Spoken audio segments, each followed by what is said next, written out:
Bienvenidos a un nuevo vídeo del canal del Club Chesterton en el debate de hoy. Hoy vamos a hablar del tema de Merlín y el rey Arturo. No son temas preferidos de Chesterton, pero son un ejemplo de uno de los principios con los que él miraba la historia y la literatura, que es el tema de las leyendas. El principio es que para Chesterton, si existía una leyenda local, popular, que gozaba de asentimiento y que se había transmitido durante siglos, es porque algo había de verdad. Para nada le daba el valor de mentira o de algo fantasioso, no. Si existía una leyenda que nos había sido legada, era que algo había. Me encontré, cuando estaba en la biblioteca de donde vivo, fui a ver un libro y me interesó uno sobre Merlín, de un autor inglés, se llama Geoffrey Ash. Lo saqué y cuando empecé a leer, me interesó este hombre y lo busqué en Google y resulta que este señor contaba que a él le interesaba mucho la mitología griega y no la artúrica, le aburría un poco, pero se encontró con un libro de Chesterton, La breve historia de Inglaterra, donde habla de las leyendas generadas en esta época.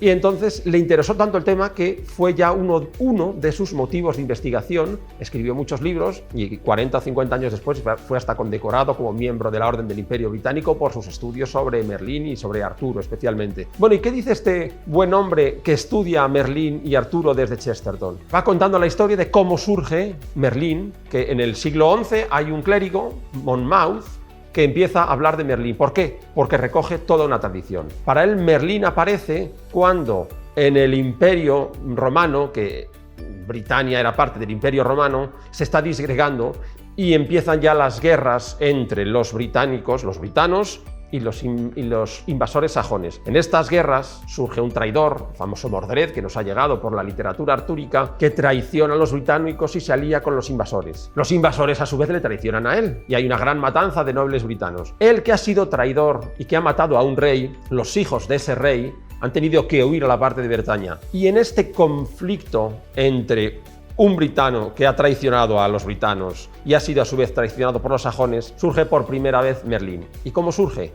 Cuando está perdiéndolo todo Mordred, le dicen sus adivinos: pues retírate, lo tienes todo perdido, construye una gran fortaleza. Y mientras la construye, la construcción no va adelante y se cae lo construido y se vuelve a caer. Y entonces le dicen los que le han obligado o le han aconsejado a construir la fortaleza: esto pasa porque hay que meter o tienes que buscar un niño que no tenga padre y enterrarlo en los cimientos de la fortaleza para que crezca de verdad. Y nos cuenta este Geoffrey Ash que puede que fuera una bárbara costumbre druídica, porque en algunas ruinas han encontrado esqueletos. Pero bueno, el caso es que va buscando y busca a un joven y encuentra a un joven que no tiene padre. Y este joven es Merlín. No es el Merlín de Disney, barbudo, largo.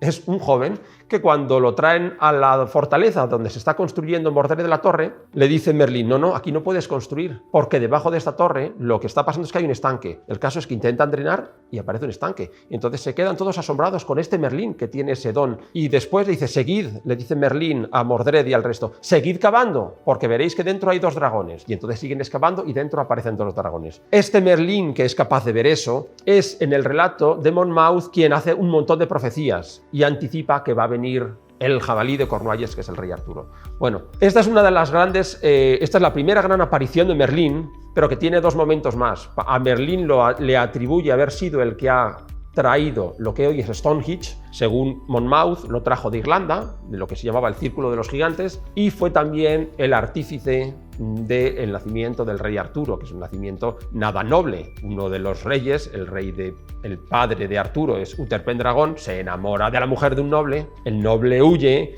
y él, por el amor de esta mujer, se enfrenta con ese noble, logra traicionarse y Merlín le da unas drogas para que se haga pasar, para confundir su apariencia por su marido, que es el noble de Cornualles. Entonces la engaña así, yace con ella o tiene relaciones con ella en una noche, mientras su verdadero marido está siendo asesinado, no, muere en una refriega con las tropas del rey. Bueno, este es el nacimiento de Arturo, que no es verdaderamente noble, pero es la persona que uniría a los británicos frente a los sajones. Cuando este buen Geoffrey Ash está investigando, llega un momento en que son capaces de hacer una excavación en Cadbury, un lugar de Inglaterra, y se encuentran con que hay unas fortificaciones de posiblemente tiempo de los romanos, pero que en el siglo V tuvieron unas construcciones excesivamente grandes para la época y que no hay ningún resto igual en Inglaterra. La tesis es que efectivamente allí en el siglo V alguien muy importante, con muchos medios y mucha fuerza, debió hacer esas construcciones. ¿Y qué apunta? Pues que efectivamente debió existir posiblemente un rey que aglutinara, que pudo ser Arturo, a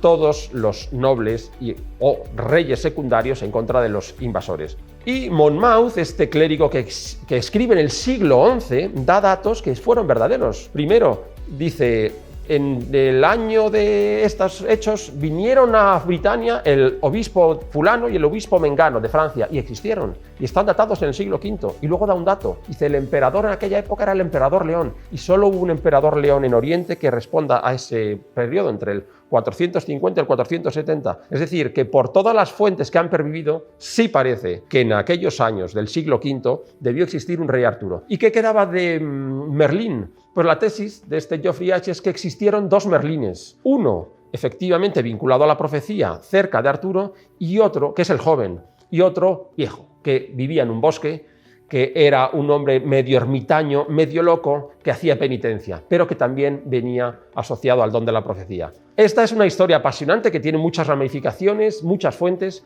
pero en el fondo es un buen ejemplo de cómo una intuición de Chesterton, al final con una gran investigación de décadas, parece que se va confirmando. Las leyendas tienen su parte de verdad. Y las leyendas son el impacto a toda una generación, a miles de personas, de alguien que ha existido.